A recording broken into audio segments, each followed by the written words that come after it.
எண்ணூர் பகுதியில் ஏற்பட்ட எண்ணெய் கசிவுக்கு சிபிசிஎல் நிறுவனம் முழு பொறுப்பேற்க வலியுறுத்தியும் பாதிக்கப்பட்ட மக்களுக்கு உரிய இழப்பீட்டை வழங்க வலியுறுத்தியும் சிபிஐ கட்சியினர் அந்நிறுவனத்தை முற்றுகையிட்டு போராட்டத்தில் ஈடுபட்டனர். இதுகுறித்து கூடுதல் விவரங்களோடு இணைகிறார் செய்தியாளர் லதா.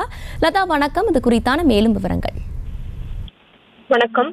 எண்ணூர் பகுதியில் ஏற்பட்ட எண்ணெய் கசிவுக்கு சிபிசிஎல் நிறுவனம் முழு பொறுப்பேற்க வலியுறுத்தியும் அதேபோல எண்ணெய் கசிவால் பாதிக்கப்பட்ட மக்களுக்கு சிபிசிஎல் நிறுவனம் உரிய இழப்பீட்டை வழங்க வலியுறுத்தியும் இந்திய கம்யூனிஸ்ட் கட்சியினர் சென்னை மணலியில் இருக்கக்கூடிய சென்னை பெட்ரோலியம் கார்ப்பரேஷன் லிமிடெட் நிறுவனத்திற்கு முன்பு அந்த முற்றுகை போராட்டத்தில் ஈடுபட்டார்கள்.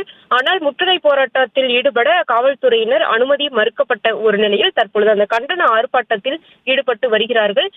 கட்சியினுடைய மாநில செயலாளர் முத்தரசன் தலைமையில் நடைபெற்று வரக்கூடிய இந்த கண்டன ஆர்ப்பாட்டத்தில் 100க்கும் மேற்பட்ட கட்சியினர் பங்கேற்று இருக்கிறார்கள். குறிப்பாக பிக்ஜாம் புயலின் காரணமாக ஏற்பட்ட அந்த பெரும் மழையின் காரணமாக இந்த எண்ணூர் பகுதியில் இருக்கக்கூடிய பெட்ரோலிய நிறுவனங்களில் இருந்து வெளியேறிய அந்த எண்ணெய் கசிவால் நிறைய வீடுகளில் பாதிப்பை ஏற்படுத்தியது. குறிப்பாக மீனவ கிராமங்கள், இந்த எண்ணூர் பகுதியில் மட்டும் 8 கிராமங்கள் பாதிக்கப்பட்ட ஒரு நிலையில் மீனவர்கள் தற்பொழுது வரை கடலுக்கு சென்று மீன் பிடிக்க இயலாத ஒரு நிலையானது இருக்கிறது.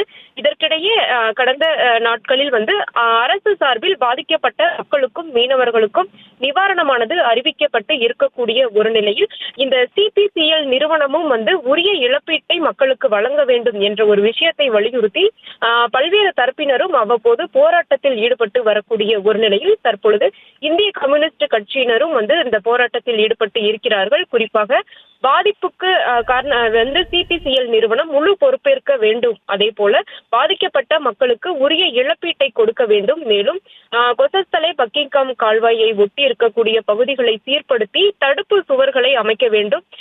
மேலும் அந்த மாசடைந்த நீரை சீர்படுத்த வேண்டும் உள்ளிட்ட பல்வேறு விஷயங்களை வலியுறுத்தி இந்த கண்டன ஆர்ப்பாட்டத்தில் அந்த கம்யூனிஸ்ட் கட்சியினர் ஈடுபட்டு இருக்கிறார்கள். விவரங்களை வழங்கியமைக்கு நன்றி லதா. செய்திகளை உடனுக்குடனும் துல்லியமாகவும் தெரிந்து கொள்ள சப்ஸ்கிரைப் பண்ணுங்க.